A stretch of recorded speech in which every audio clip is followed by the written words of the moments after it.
In these say 20-25 minutes, I will take you through some of content which is primarily focused on future of automotive retail formats. So when we talk of future retail formats, it's primarily the formats we are talking about. Traditionally, we talk of the dealerships in India. So what kind of dealership, how dealerships are going to evolve over a period of time. My name is Amit Kaushik, and I had Indian business for a company called Urban Science, primarily focused on automotive consulting and niche, very niche player onto the network planning strategies, dealer network planning, profitability monitoring, and so on. During these 20 odd minutes, I'm going to cover the challenges that is driving this change, the type of format which was there in past and probably is going to be in future. And we will also talk about something called, we call it in-house alternative retail formats, or say future retail formats, how they are going to change the entire value chain for the industry. So the automotive industry is experiencing numerous disruptions, as we all see since last almost 2 years now. We have been facing a lot of challenges coming in from the pandemic of COVID. Business is not as usual. It used to be at, I would say, 2.5 years back. Now, the automotive global environment has completely changed. On one hand, there are a lot of uncertainties, primarily coming in from, say, trade tensions, from, say, decreasing investor confidence, consumer confidence, which is ultimately leading to your declining sales, vehicle sales globally. But also on the same time, consumers' expectations, I won't say changing, but it's actually, they want something different. When we call it something different, it is primarily towards digital has taken a front seat, and they expect many things to be digitalized. The overall sales funnel is changing in a big way. The expectations of consumers are in such a way that consumers have an expectation that I have minimum touch, or maybe say minimum, I would say touch points when I go for the buying of a new car or say servicing of my car, but I don't want to compromise on the experience side. So they want full of the services, but they want less touch and everything. And the last point which is there is emergence of EVs, which eventually we are seeing a lot of emergence, especially in 4-wheelers and 2-wheelers in India as well. So that is also something which is one of the key challenges which is taking a shape globally. Ultimately, the leading global players are actually are forced to bring in a lot of innovations into their tech tools and techniques. If you talk about, say, Tesla, the kind of retail channel they have, the kind of retail model they use, I think many of other companies are also kind of trying to, kind of modifying their overall way of working. Coming in from, say, traditional brick and mortar model to, say, a lot of digital interventions and everything. And over a period of time, we have also seen that the traditional strategies of these traditional OEMs like BMW, Merck, and everything, which we have seen even in India, especially Merck recently had announced a business model which was primarily focused, on, kind of eliminating a lot of interventions within the overall sales funnel. And a customer can directly go and book the car directly. So the sales experience, they're trying to, enhance the overall sales experience, but on the same time, keeping in mind that this futuristic approach is going to definitely deliver a much more value to the end customer. So that's where we are coming in from. And this is ultimately, this overall proposition is ultimately, kind of changing the overall environment. And there is a lot of pressure coming in towards how to sell the cars, how to sell the services, and what you ultimately, how you bring in more and more value to your overall services. So selling car, I think we have in morning we have listened a lot of I would say industry veterans talking about probably selling car is not the selling car right now. It is more of selling services with best of those experience levels. This slide talks about, how the industry overall, these clusters, so-called clusters. So when we talk of clusters, basically how this environment of selling cars evolved over a period of time. It was 1898 when there was a clusterization started off in somewhere in US. Of course, it was a very, very early movement for India. India started off in sometime 1950. But before that, the developed countries like US, big companies like Ford, Cadillac, and so on, they started off with the placement of their vehicle services. Placement was still close to the downtown retail areas where people will go and stop. So I think this was the trend that started off in early 90s.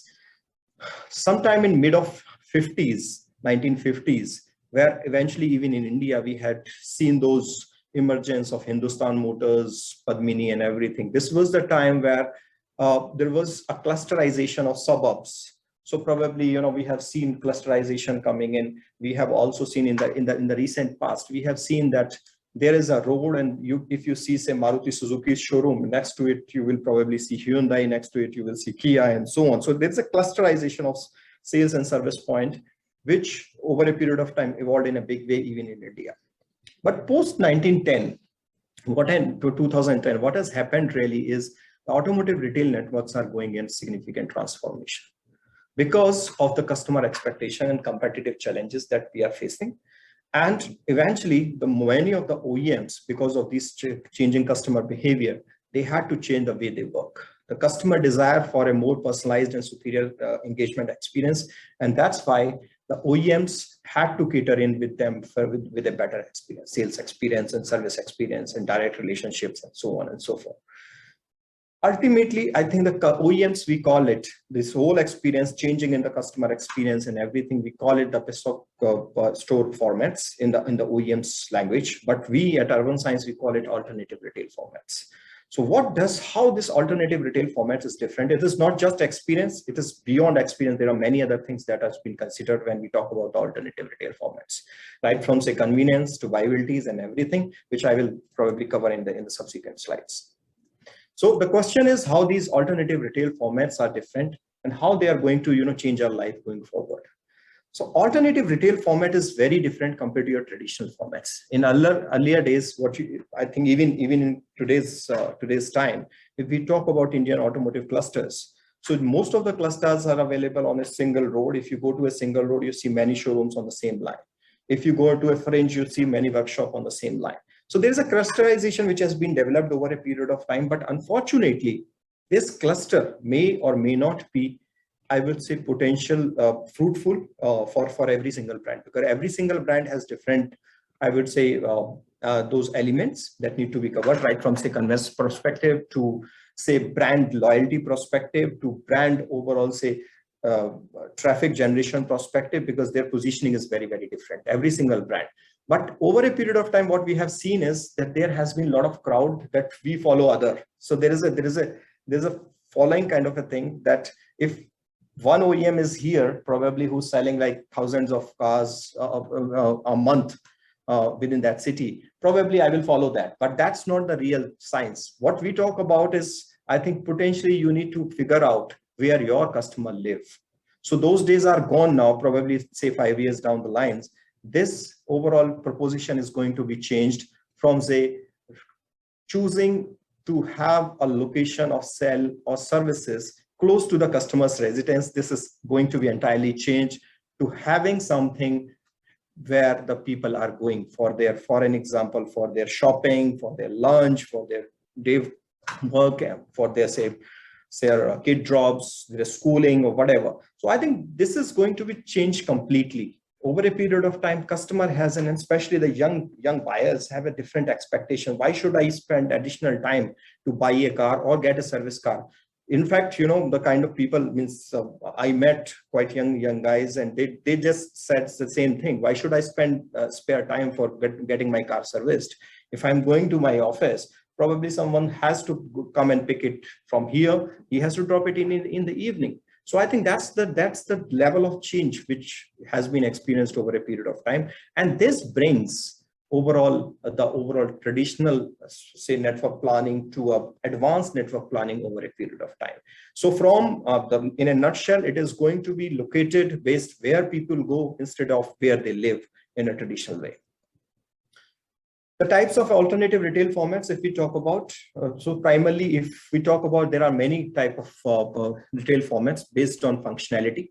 based on functionality means based on, say, branding, imaging. So some companies choose these alternative retail formats to have better branding, better experience. Some OEMs choose them for better sales generation, lead generation, and so on. Some OEMs choose it for the better after sales services. So there are many factors before you identify those locations, identify those formats, identify those type of formats, size of format, and so on.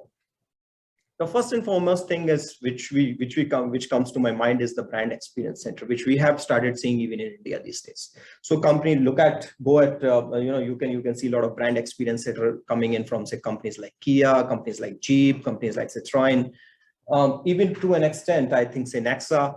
So I think these are the points where company has a clear-cut expectation to enhance the overall brand image, enhance the overall customer image. Of course, generating sales, but the primary motive is the branding. The city boutiques, the test drive centers. So these are some of the things that generally comes under the umbrella of branding. Many of the companies, without naming many of the companies, I think some of those we are currently working with, engaged with, I think mass players are working on a model where test drive centers are going to be centralized, for an example. So of course, if you have to have a test drive, there's going to be fantastic test drive center, very, very good experience. And if you have to book your test drive, this is going to be the unique number. You will get a car and you will get a different experience. You don't need to bother whether I have to go to dealer X, dealer Y, dealer Z. So these kind of things have started in India even these days. In terms of sales, of course, as we talk about the digital showrooms, we have seen a lot of digital intervention in India of late, right from, say those days when digital showrooms started off from Renault and so on, the pop-up showroom. We have started looking at those pop-up showrooms, for an example, on airports, in the malls, and so on, which is not something unique. Of course, we have seen that. These are some of the points which doesn't mean to have all of their models. These are some of the points which are going to have some of the, say, models which is primarily connecting with the footfall. So primarily, for an example, if it's a high-end mall and very, very high-end mall, probably the whatever best I have and which is actually connecting to the lifestyle of the guys who are visiting that particular place, I will place my pop-up store in there. Rural, of course, we have seen those 1S, 2S small formats. Of course, because of the viability issues, because of the, say, sustainability issues, that is also taking up shapes. And finally, on the after sales side, when we talk about, say, service factories over a period of time, quick service outlets, service kiosks. So all these things, like we have seen in the high street shopping areas, you might have seen a lot of, these kiosks and everything is coming in. So I think over a period of time means I think the overall experience is going to definitely play a critical role. But I think how and what will drive this change is going to be definitely customer driven. I think customer is going to be the king, and they are driving this change. Say having those traditional experience to a personalized experience over a period of time is going to have a different, very, very big change in terms of overall formats in India as well. So what bring a dealership to your customer? I think that's one of the key thing. This is one of the specific thing that we are talking about from the sales perspective. So the customer has an expectation to bring the dealership to your customer. Mere convenience, your convenience does matter a lot. Your experience does matter a lot in your overall buying decision. So I think these are the things that is actually playing the top roles in terms of when over a period of time when the OEMs will plan their network, right from, say, traditionally over a period of time, right from, say, focusing just on, say, potentials, viabilities, thresholds. I think these are some of the things that are going to take the front seat over a period of time. From the service end, if we talk about, of course, services plays a very, very critical role. Satisfied customer from service definitely brings you more and more loyalty sales. If I am a satisfied customer, definitely I look forward for the same brand again. Probably, I think that is going to be one of my key satisfaction area. Satisfaction plays a critical, very, very critical role in rebuying and loyalty buying.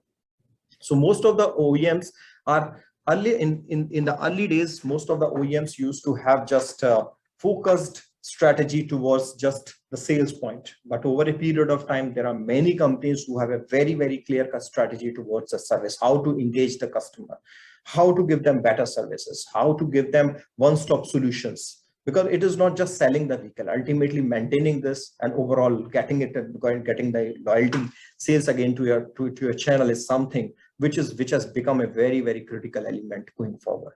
Especially there are a lot of biggies in India who are working on a very, very specific model towards having a very, very robust service drives, having probably they are planning not for now, they are planning for another 7 years, probably having those very, very good experience, how to engage them, how to work with them very closely, how to give them one-stop solutions, right from say sales, service element and everything.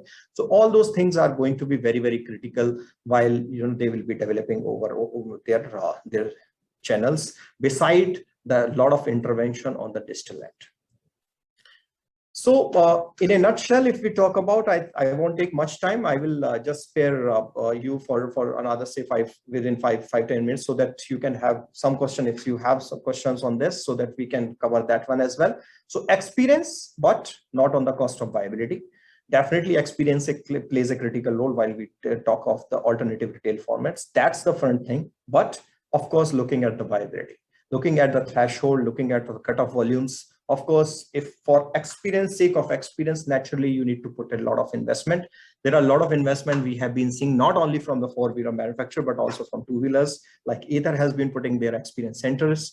But viability naturally need to be looked at, whether or not these are going to be sustainable. So that's one of the key elements that comes into the picture. Fulfillment with convenience. So of course, fulfillment of the customer expectations, but convenience should not be compromised. Of course, convenience plays a critical role in overall buying decision.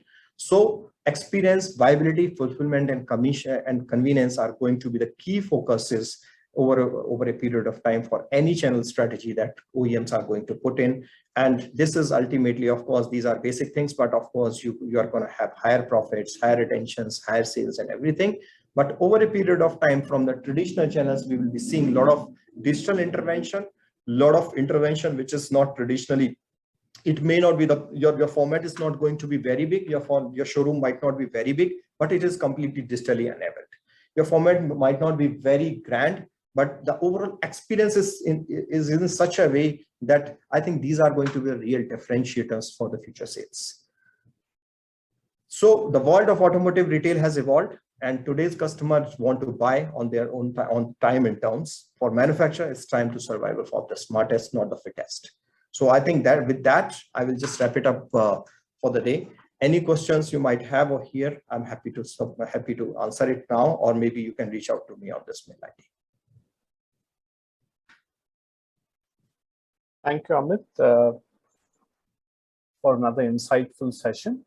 One question that we've got from one of the participants is, to what extent must or should the automaker or the OEM look towards accessories as part of the future? With the digital platform, they're able to also showcase a far higher level of accessories. So his question is, is this something that you will see the mass market brands growing into? When you go to a Harley showroom, for example, plenty of accessories, Royal Enfield's doing it very well.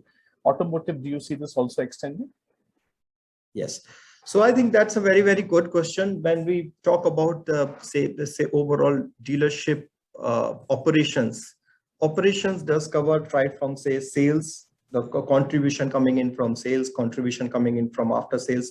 But I think allied business, which primarily the accessories comes from, allied business actually plays a critical role in overall development and sustainability of a dealership. So many of the OEMs has a very, very clear-cut focus, whether my accessories has been displaced, there is a specific guy, and they keep on kind of auditing, their network, whether this has been, because that's a critical element of having additional revenues for sustainment side. So definitely that's a very, very important factor for generating more revenues, and of course generating more profitable business, because accessories is a very, very highly profitable business. So I definitely see it to be continued. And of course, it is going to be one of the key pillars of the business revenue stream going forward. Okay. Just looking for another question. Could you, the question being asked is the service experience and how can the digital realm be applied to greater detail here? We do understand that in the customer focus experience, yes, easily done. In the service part, how could the customer, what are the changes the customer could expect to see? So from the service element, if we talk about, I think service plays a critical role, and service is something, of course, on a fundamental side. If we talk about for a dealership, almost 2/3 of those real expenses are covered generally from the revenues generated by service. So service is a very, very critical element for any sustainment of the dealership. So talking about, say, digital interventions, there are a lot of digital interventions that many of the OEMs are implementing. For an example, using those WhatsApp. So you might have seen those WhatsApp messages and WhatsApp, I would say exchanges, especially companies like Hyundai work on that. You don't need to call and everything. You just say book and your service is booked. Everything is so simple. It's such a simplified process that you can just, I think the overall experience is seamless in a way. It's just an interaction. Like for an example, when you go and see, even on the WhatsApp, you can see the claims, whatever, your service estimates and everything. So this is one of the example I can, quote here. But apart from that, there are a lot of digital intervention which is coming to the service aspects. So service, as I told you, is becoming a very, very interesting part for everyone, and especially because going forward, when EV comes, everyone has an expectation that the service contribution is going to go down. But there is no answer to this question right now. Reason being, no one knows how these the kind of electronics that is going to be put into the service, into the EVs, are going to shape up, because that's a big contribution which is going to come up. So of course, I think those digital interventions will definitely enhance the overall customer experience, and those connections and keeping them engaged and everything plays not only the service part, but also the renewals of your insurance, renewals of your say other elements and RSAs and everything. So all these things are going to be completely digitalized over a period of time, and digital interface are going to support in a big way to the OEMs, as well as the customer experience is going to be further enhanced. So would you say that there would also be a very close synergy with the insurance aspect as well? So maintenance, service, accident repair, where now it's a little sometimes time consuming with the insurance process as well? Exactly. So of course, I think there is a lot of synergy that I foresee, and that has been already happening in the system. So there is a lot of synergy between, say, insurance and service elements and RSAs and extended warranties and everything, which definitely is going to be bundled. So it's going to be a bundle of services instead of just getting your car serviced. So it's bundle of services that is going to actually potentially come up in the picture, which definitely play a critical role going forward. Thank you, Amit. And we have a final question. So your session has actually, received quite a few questions, and we just have a last one before I let you go. Sure. New players are challenging established OEMs and their dealers with a direct customer approach, offering convenient sales and mobility experiences. How do you see the conventional OEMs responding to this challenge? Like you mentioned, the Ather showroom, a startup is very unique, and the older, more established players. How would you respond to this, Amit? So especially, I think when we talk about the overall buying, so the buying cycle in cars is very different. In two-wheelers is very different. We cannot compare, car versus two-wheelers. So I'll start with, say, for an example, two-wheelers. So two-wheelers, definitely the customer loyalty is not that high. So probably approaching them and probably turning them to your side is much more easier compared to the loyal customer loyalty that actually persists within a car environment. Approaching directly to the customer sometimes definitely can play a critical role, especially because I think a lower vehicle sales, especially in the two-wheeler industry, like especially the EVs and everything that we are seeing. But in cars, to be very frank, your brand plays a critical role.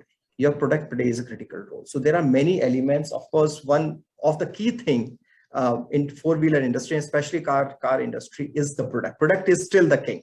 If you have the right product, you don't need that experience. Experience comes next. Product is first. We have seen a lot of examples. Kia is a great example. They didn't have those showrooms ready by the time they started off selling those Seltos already. Tata is another good example. Tata had great network. They had great network. Product was, unfortunately, it was not available. Now they have good products.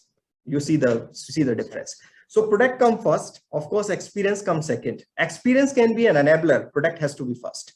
And ultimately, what I buy as a customer is a product and associated services. I will never go back to the same company if my experience is not good. So for an example, if I drive XYZ company car and if my overall experience in service, overall experience in buying is not good, I will never go back. I will never recommend them.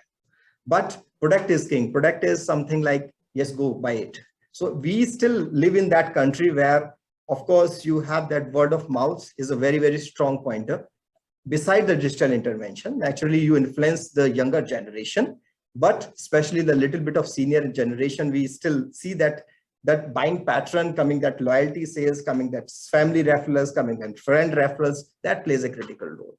So of course, coming to your question, of course, getting in touch directly with the customer, definitely you need to have that product ready. Yes, there is a chance, but it's not without product. Of course, you need to have very, very solid reason to get in touch with them directly without creating that environment. Excellent. Thank you, Amit, for your patient replies to all our questions, and we thoroughly enjoyed